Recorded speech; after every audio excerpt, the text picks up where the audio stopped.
শুআইবিয়া মা আমিনার ঘরে গিয়ে আল্লাহর রাসূল সাল্লাল্লাহু আলাইহি ওয়াসাল্লামকে কোলে নেওয়ার সঙ্গে সঙ্গে দুর্বল শুআইবিয়া সবল হয়ে গেলেন। অসুস্থ মানুষ সুস্থতা অনুভব করতে লাগলেন। তিনি আর নিজেকে ধরে রাখতে পারলেন না। মুহাম্মদ সাল্লাল্লাহু আলাইহি ওয়াসাল্লামকে তিনার বুকের সঙ্গে জড়ায় নিয়া তিনার স্তনটা জনাবে মুহাম্মদুর রাসূলুল্লাহ সাল্লাল্লাহু আলাইহি ওয়াসাল্লামের মুখে ধরে ফেললেন। বলি সুবহানাল্লাহ। আল্লাহ রাসূল সাল্লাল্লাহু আলাইহি ওয়াসাল্লাম শুআইবিয়ার দুধ পান করলেন।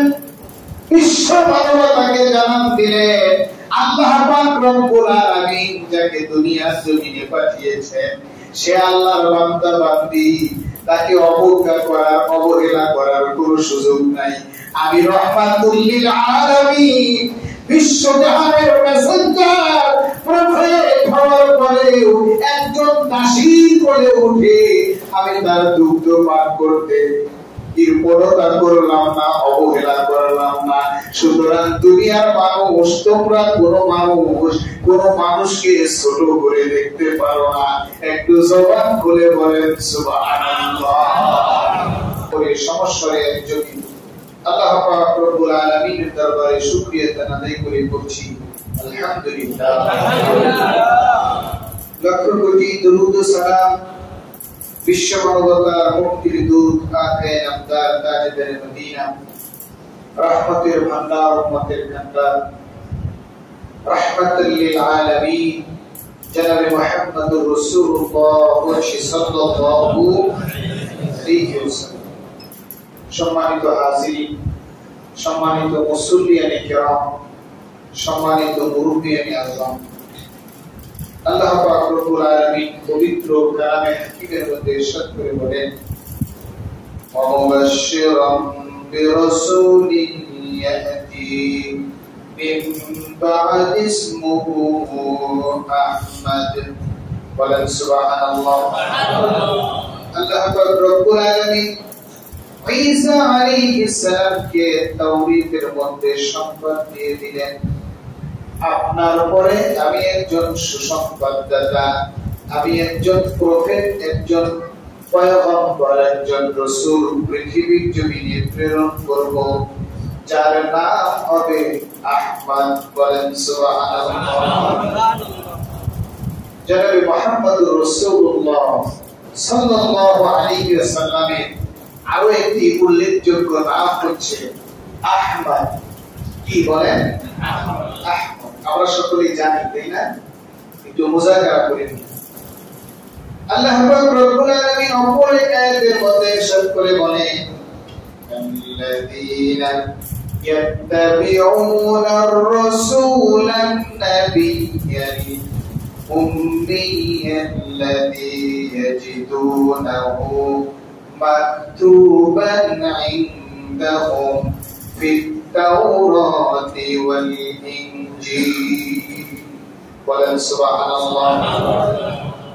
আল্লাহ পাক রব্বুল আলামিন জনাবে মুহাম্মদুর রাসূলুল্লাহ সাল্লাল্লাহু আলাইহি ওয়াসাল্লামের আগমনী বার্তাগুলি তাওরাত এবং ইনজিলের মধ্যে দিতেছিলেন। তাওরাত এবং ইনজিলের আলেমগণ বুঝতে পারছিলেন, জানতে পারছিলেন অল্প কিছু দিনের মধ্যে দুনিয়ার জমিনে জনাবে মুহাম্মদুর রাসূলুল্লাহ সাল্লাল্লাহু আলাইহি ওয়াসাল্লামের আগমন ঘটবেন। বলি সুবহানাল্লাহ।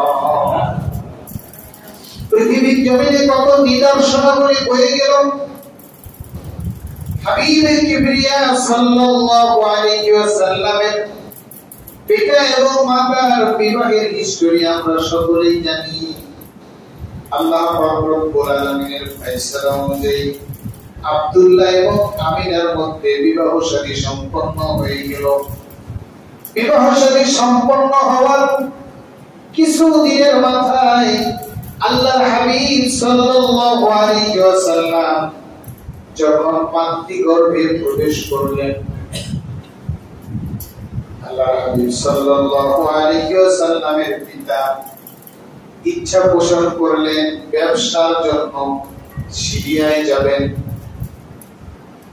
এরকম একটা ইচ্ছা পোষণ করে স্ত্রীর সঙ্গে একটু মাসোয়ারা করে নিলেন। দীর্ঘদিন ব্যাপী ব্যবসা বাণিজ্য নেই, হাতের অবস্থা তেমন একটা ভালো না।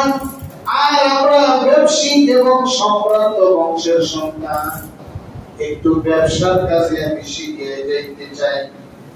আল্লাহর হাবিব সাল্লাল্লাহু আলাইহি ওয়াসাল্লামের মাতা আমিনা ঘুম থেকে হঠাৎ করে জাগ্রত হয়ে আল্লাহর হাবিব সাল্লাল্লাহু আলাইহি ওয়াসাল্লামের আপনার হাত মোবারক জড়ায় ধরে বললেন, স্বামী গো, আপনি ব্যবসায় যেতে চান?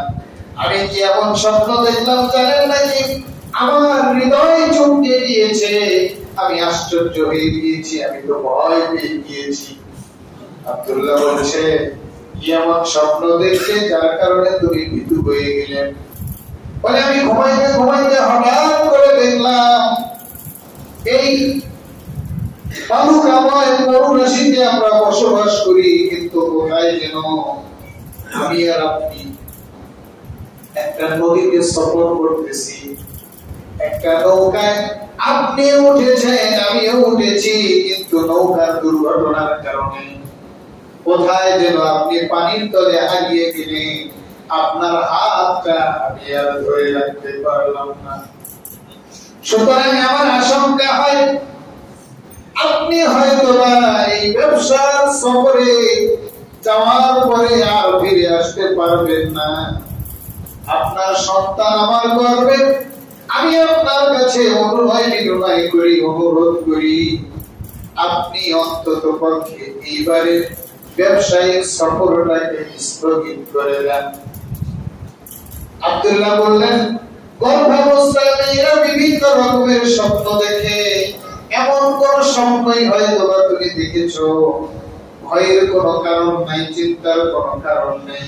তুমি দেখবা অচিরে আমি তোমার নিকটে ব্যবসা সম্পন্ন করে ফিরে আসবো। আল্লাহর হাবিব সাল্লাল্লাহু আলাইহি ওয়াসাল্লামের মাতা ব্যবসায় যাওয়ার জন্য যখন তিনি সম্পূর্ণ প্রস্তুতি নিয়েছেন, সিরাত গ্রন্থগুলি সাক্ষ্য দেয় তিনি তখনও পর্যন্ত সম্মত ছিলেন না। আব্দুল্লাহ যখন বাড়ি থেকে বের হতে যায়, মা আমিনার চক্ষু বেয়ে অশ্রু গড়িয়ে পড়ে। তিনার মনের মধ্যে কেমন যেন একটু খামসানি ভাব, হয়তো বা আব্দুল্লাহ এইবারের ব্যবসা সফরে গিয়ে আর আমার কাছে ফিরে আসতে পারবে না।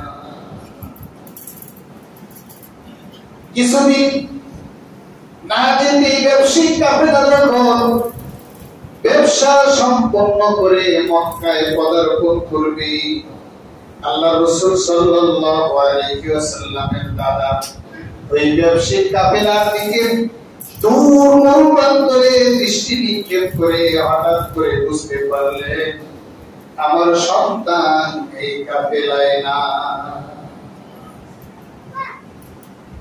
তখন আল্লাহ রাসূল সাল্লাল্লাহু আলাইহি ওয়াসাল্লাম মাত্র 6 মাস মায়ের গর্ভে আল্লাহ পাক রব্বুল আলামিন তিনাকে ইয়াতীম করে দিলেন। আল্লাহ পাক রব্বুল আলামিন বলেন, আলাম ইয়াজিদকা ইয়াতীমান ফাআওয়া। হে রাসূল, আমি কি আপনাকে ইয়াতীম করার পরে আবার আপনার দায়িত্ব আমি গ্রহণ করি নাই? আপনি ইয়াতীম ছিলেন, কিন্তু আমি আপনাকে অভিভাবক দিয়েছি। আল্লাহ রাসূল সাল্লাল্লাহু আলাইহি ওয়াসাল্লামের পিতা ব্যবসায়িক সফরে ইন্তেকাল করলেন। সিরাত গ্রন্থগুলি লেখে সিরিয়ায় থেকে ব্যবসা করে আসার পথে বর্তমান মদিনা তৎকালীন ইয়াসরিবে তিনি অসুস্থ হয়ে পড়েন।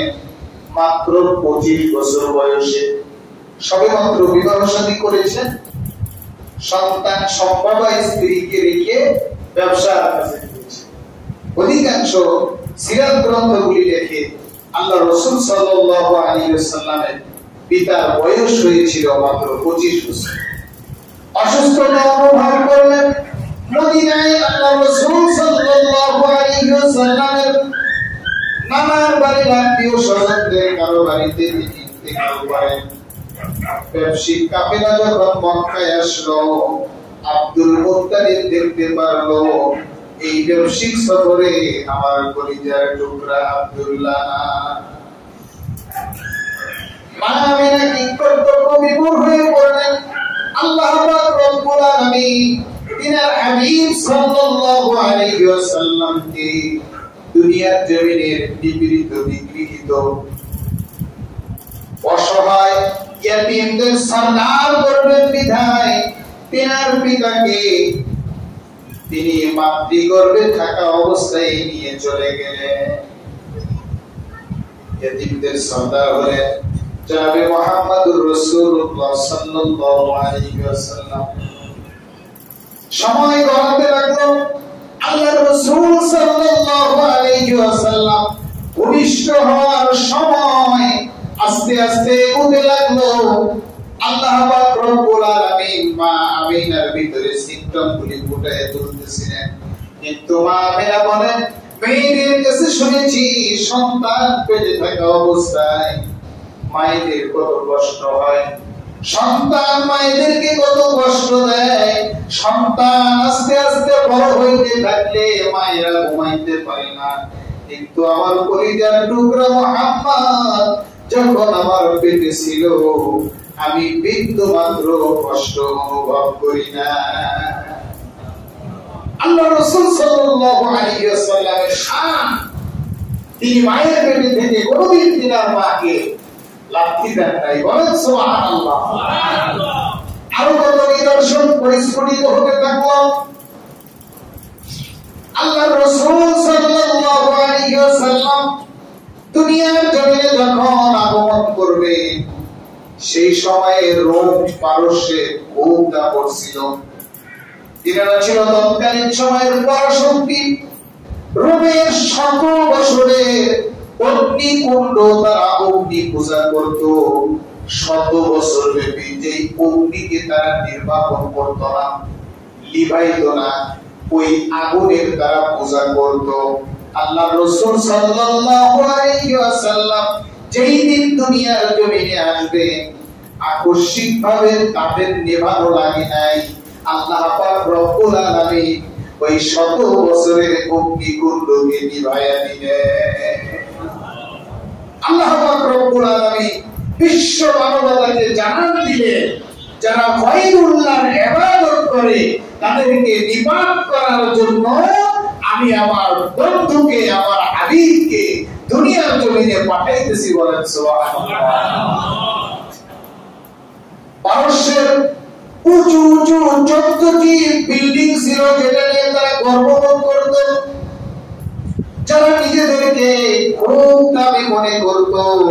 আল্লাহর হাবিব সাল্লাল্লাহু আলাইহি ওয়াসাল্লাম যেই দিন দুনিয়ার জমিনে আগমন করেছে, আল্লাহ পাক রব্বুল আলামিন কাফির বেঈমানদের ওই অহংকারের প্রতি ওই সমস্ত বিল্ডিং গুলিকে, মিনার গুলিকে মাটির সঙ্গে মিশাইয়া দিয়েছিলেন।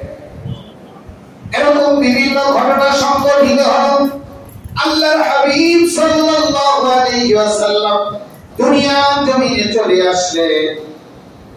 মা আমিনা বলে, আমার মুহাম্মদ সাল্লাল্লাহু আলাইহি ওয়াসাল্লাম যখন জন্মগ্রহণ করলো, সে যখন দুনিয়াতে ভূমিষ্ঠ হলো, আমার দেহ থেকে এমন এক আলো যেন নির্গত হলো, এমন একটি আলোর ঝলকানি দেখতে পারলাম যেন ওই ঝলকানিতে আমার নিকটে রোম পারস্যের রাজপ্রাসাদগুলিও চকচক করে ফুটে উঠল।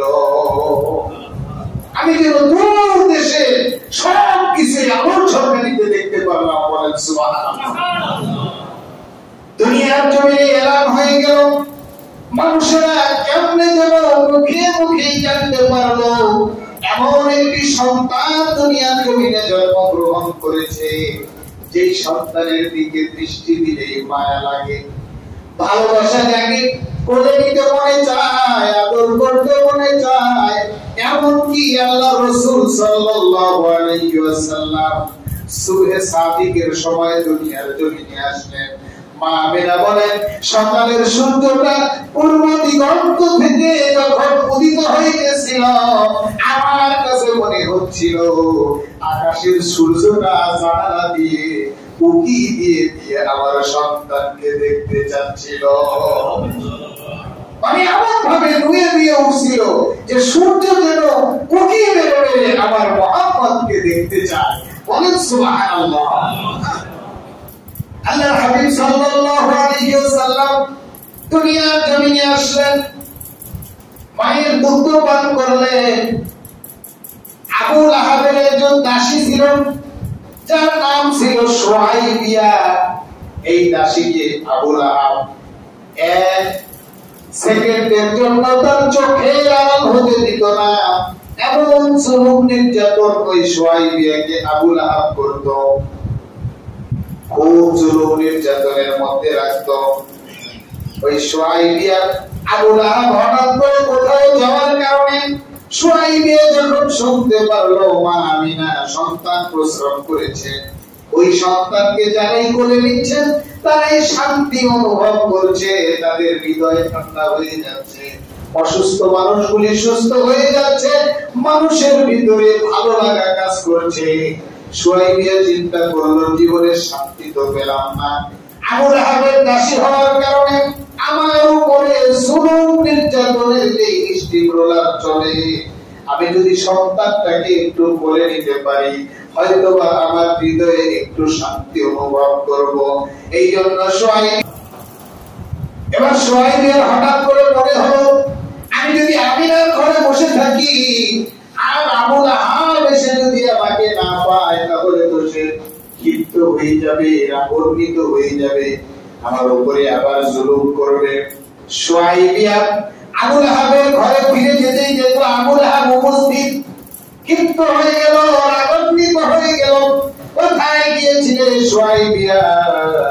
সুহাইবিয়া বলে মালিক, আপনার ছোট ভাই আব্দুল্লাহ তার স্ত্রী আমেনা সন্তান প্রসব করেছে, সমগ্র এলাকায় খবর হয়ে গিয়েছিল। মানুষেরা বলতে লাগলো আপনার ভ্রাতুষ্পুত্রকে কোলে নিলে নাকি শান্তি লাগে, অসুস্থ মানুষ নাকি সুস্থ হয়, দুর্বল মানুষ নাকি সবল হয়। সবল সংবাদটি শোনার পরে নিজেকে সংবরণ করতে পারি নাই, আমি দৌড়িয়ে গিয়েছিলাম আপনার ভ্রাতুষ্পুত্রকে কোলে নেওয়ার জন্য। শুধুমাত্র কোলেই নেই নাই, আমার কাছে এত ভালো লেগেছে আপনার ভ্রাতুষ্পুত্রকে কোলে নেওয়ার জন্য। আপনার ভ্রাতুষ্পুত্রকে আমি দুধ পর্যন্ত পান করিয়ে এসেছি। আবু লাহাব বলে মায়ের থেকে বাঁচার জন্য এরকম ছলনা করতেছ না তো?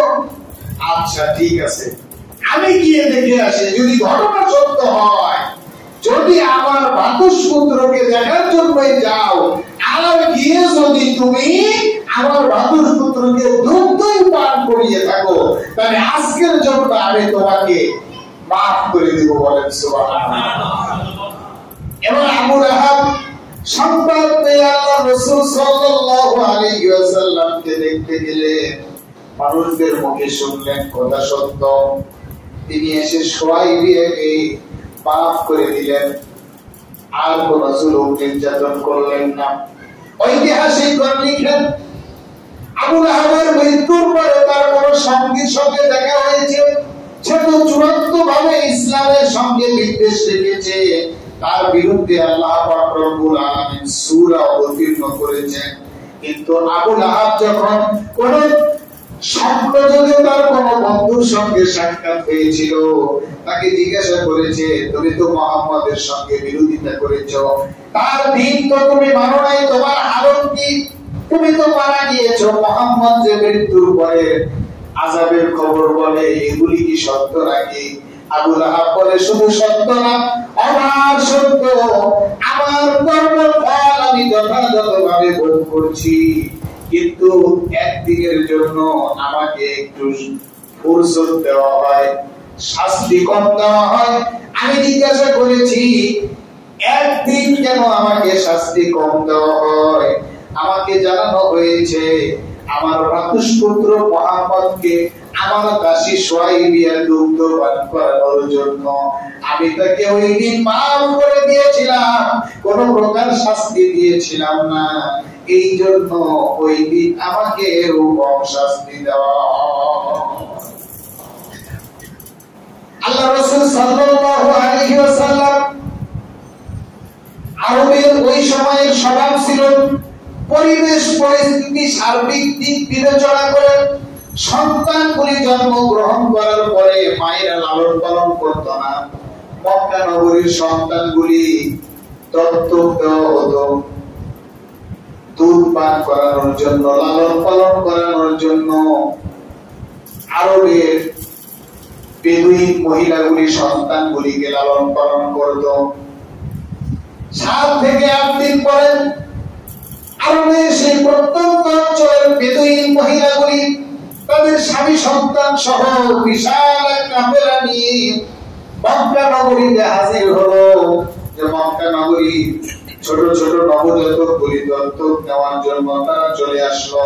কারণ এক একটি বাচ্চাকে দত্তক নিয়ে দুধ পান করানো পর্যন্ত সময় লালন পালন করে দিলে, ধনীর ঘরের দুলালগুলিকে মানুষ করে দিলে তাদেরকে মোটা অঙ্কের উপর হুকুম দেওয়া হয়, নজরানা দেওয়া হয়, টাকা পয়সা দেওয়া হয়।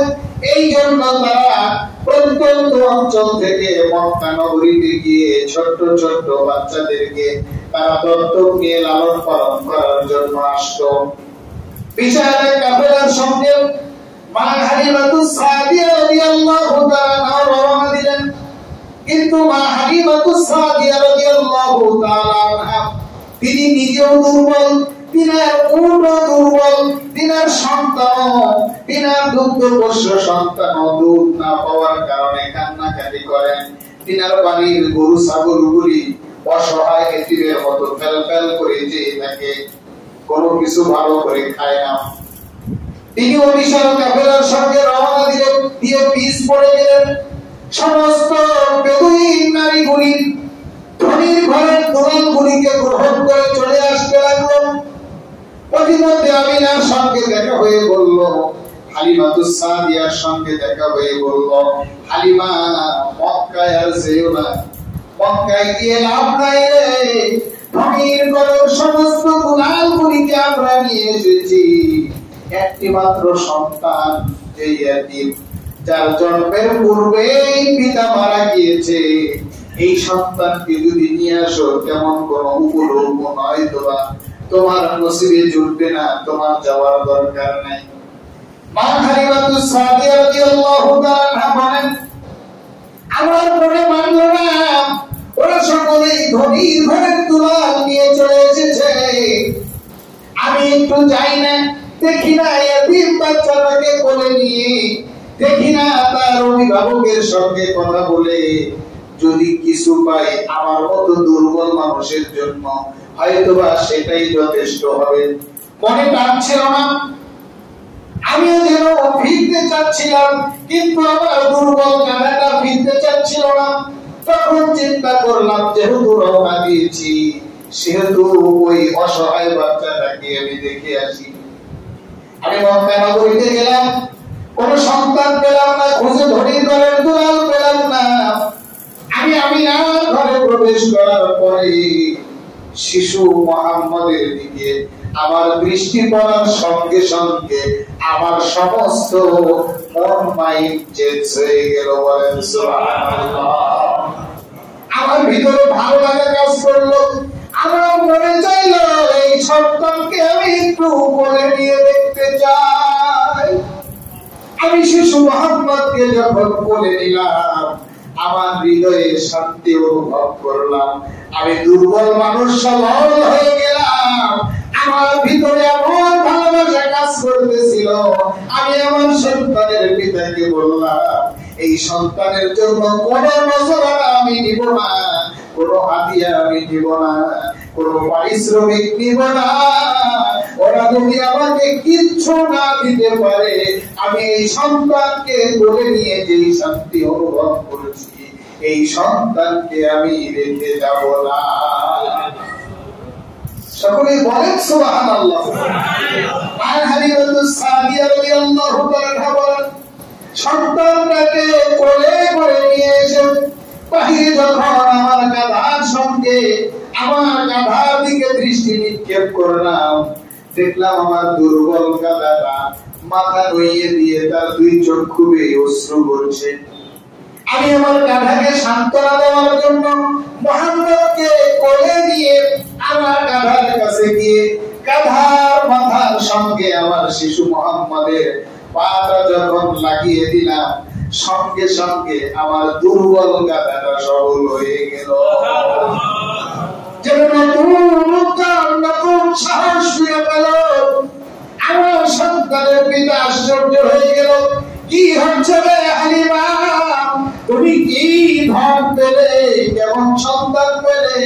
হয়তো আমাদের মালিক আমাদের ভাগ্য খুলে দিয়েছে। আমরা দেরি করলাম না, আমাদের দুর্বল গাধার পিঠে যখন আমরা সওয়ার হলাম, আমাদের দুর্বল গাধা এমন গতিতে দৌড়াতে শুরু করলো, আমার জীবনে আমি এমন সবল গাধাও দেখি নাই এত দ্রুত দৌড়াইতে পারে। আশ্চর্য অনুভব করলেন, আমি মরুর দেশে গাধার পিঠে দৌড়াইতেছি, আমার গাধা বিদ্যুৎ থেকে দৌড়াইতেছে, কিন্তু আমার শরীরে কোনো রৌদ্র লাগতেছে না, রোদের কোনো তাপ আমার শরীরে পড়তেছে না। বলেন আলহামদুলিল্লাহ। আমি একটু উপরের দিকে তাকিয়ে দেখলাম এক খন্ড মেঘ আমি যেই পথে যাইতেছি, আমার মাথার উপরে আমার সঙ্গে উড়তে উড়তে যাইতেছে। আমি আমার সঙ্গী সাথীদেরকে ধরে ফেললাম, তারা তো সকলে আশ্চর্য হয়ে গেল, হালিমা তোমার দুর্বল গাধা সবল হলো কিভাবে? তোমার গাধা দেখি বিজলি থেকে দৌড়াইতেছে, আমাদের গাধাগুলিকে অতিক্রম করে চলে যাইতেছে, কেমনে সম্ভব হলো রে হালিমা? কি পেলে তুমি?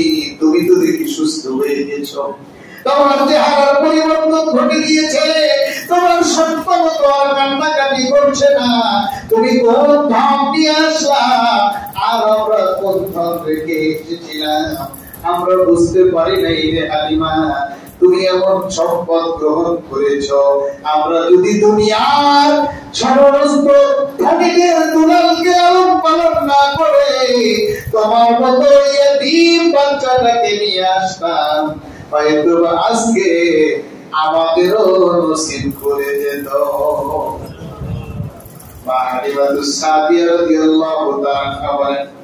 আমি বাড়ি পর্যন্ত দৌড়ে গেলাম। বাড়িতে যাওয়ার পরে আমার দুর্বল ছাগলগুলি, আমার দুর্বল পশুগুলি আস্তে আস্তে মুহূর্তের মধ্যে তাদের চেহারার পরিবর্তন হয়ে গেল, সব কিছুর উন্নতি হতে লাগলো, মানুষের আমাকে দেখে ঈর্ষা করতে লাগলো।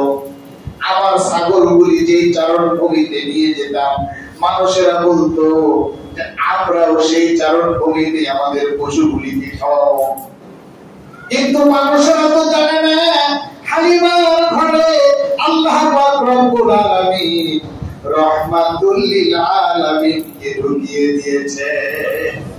এই বরকত ঘাসের নয়, এই শক্তি কোন পশুর নয়, এটা সব আল্লাহ পাক রব্বুল আলামিনের পক্ষ থেকে মা হালিমাতুস সাদিয়ার প্রতি এক্সট্রা অনুগ্রহ, দয়া, রহমাতুল লিল আলামিনকে মা হালিমাতুস সাদিয়া রাদিয়াল্লাহু তাআলা কোলে পৌঁছে দিয়েছেন। বলি সুবহানাল্লাহ।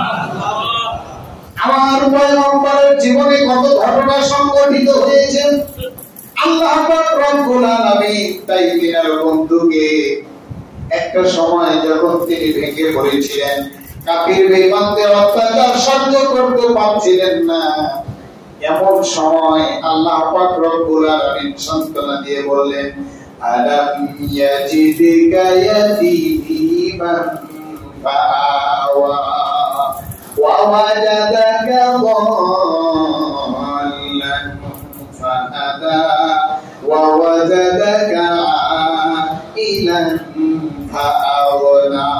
বলেন সুবহানাল্লাহ। আল্লাহ পাক রব্বুল আলামিন বলছেন, হে রাসূল, আপনাকে আমি ইয়াতীম করেছিলাম, ইয়াতীম করে তো আপনাকে ছেড়ে দেই নাই, আপনার লালন পালনের ব্যবস্থা আমি করে দিয়েছি। বলেন সুবহানাল্লাহ। আপনাকে তো আমি পথ ভোলা অবস্থায় ছেড়ে দেই নাই, আপনাকে পথের দিশা দিয়েছি। আপনাকে তো আমি শুধু দরিদ্র বানাই নাই, দরিদ্রতার পরে এমন সম্পদ দিয়েছি, দুনিয়ার জমিনের কোন মানুষকে আমি এত সম্পদ দিব না। একটু জবান খুলে বলেন সুবহানাল্লাহ। আল্লাহ পাক রব্বুল আলামিন হাবিবে কিবরিয়া জনাবে মুহাম্মদুর রাসূলুল্লাহ সাল্লাল্লাহু আলাইহি ওয়াসাল্লামের জীবনে এরকম অসংখ্য অগণিত বরকতময় ঘটনা সংগঠিত করেছেন। বলি আলহামদুলিল্লাহ। এগুলি জানার জন্য আমাদের সিরাত গ্রন্থগুলি পড়তে হবে, আমাদের সন্তানদেরকে জনাবে মুহাম্মদুর রাসূলুল্লাহ সাল্লাল্লাহু আলাইহি ওয়াসাল্লামের জীবনী জানাতে হবে, তাহলে তারা আদর্শ মানুষ হয়ে দুনিয়ার জমিনে গড়ে উঠবে। সকলে জবান খুলে পড়েন ইনশাআল্লাহ। মুহাম্মদ সাল্লাল্লাহু আলাইহি ওয়াসাল্লামের জন্মের সূচনা লগ্ন থেকে নিয়ে শুরু করে মৃত্যুর পূর্ব পর্যন্ত প্রত্যেকটি শ্বাস প্রশ্বাস উম্মতের জন্য শিক্ষা, উম্মতের জন্য অনুসরণীয়, অনুকরণীয়। বলি আলহামদুলিল্লাহ। তিনি জন্মের পরে মানবতাকে, বিশ্ব মানবতাকে, কিয়ামত পর্যন্ত আগন্তুক সমস্ত মানবতাকে মানবতা অনন্য উজ্জ্বল দৃষ্টান্ত শিখিয়েছেন যে একজন দাসীকেও ছোট করে দেখার কোন সুযোগ কোন মানুষের নেই। জবাব করে বলি সুবহানাল্লাহ। সম্মানিত হাজিরিন, সম্মানিত মুসল্লিয়ানে কেরাম, এভাবে রাসূল আকরাম সাল্লাল্লাহু আলাইহি ওয়াসাল্লামের জীবনী, তিনার জীবনী মানে সূচনা লগ্নের একেবারে সামান্য কিছু আলোচনা অনেক কাটছাট করে আপনাদের সম্মুখে করলাম। কি বলেন, তাই না? এর মধ্যে কিন্তু আমরা অনেকেই ঘটনাগুলি জানি, আমাদের কিন্তু এগুলি নিয়ে আলোচনা করা দরকার। আমরা অনেকে এগুলি জানি, কিন্তু জানার পরেও বলি আমাদের মুযাকারার জন্য, আল্লাহ রাসূল সাল্লাল্লাহু আলাইহি ওয়াসাল্লামের জীবনী থেকে শিক্ষা গ্রহণ করার জন্য। ঠিক কি না বলেন? অনেকে মনে করছে হুজুর এই কথাটা বাদ দিল, এই কথাটা বাদ দিল, এর মধ্যে তো আরো ঘটনা আছে। কি বলেন, আছে না নাই? এগুলি আমরা জানি। আমাদের এই জানা কথাগুলি, ঘটনাগুলি আমরা আমাদের সন্তানদেরকে শেখাবো। আমরা আমাদের অধীনস্থ যারা রয়েছে, আমাদের সঙ্গে যারা বসে, তাদের সঙ্গে মুযাকারা করব। রাসূল আকরাম সাল্লাল্লাহু আলাইহি ওয়াসাল্লামের আদর্শ প্রত্যেকটি ঘরে ঘরে পৌঁছিয়ে দেওয়ার জন্য আমরা স্বতঃস্ফূর্তভাবে সর্বোচ্চ প্রচেষ্টা চালাবো। সকলেই জবান খুলে পড়েন ইনশাআল্লাহ। আল্লাহ পাক রব্বুল আলামিন আমাদের সবাইকে তৌফিক দান করুন।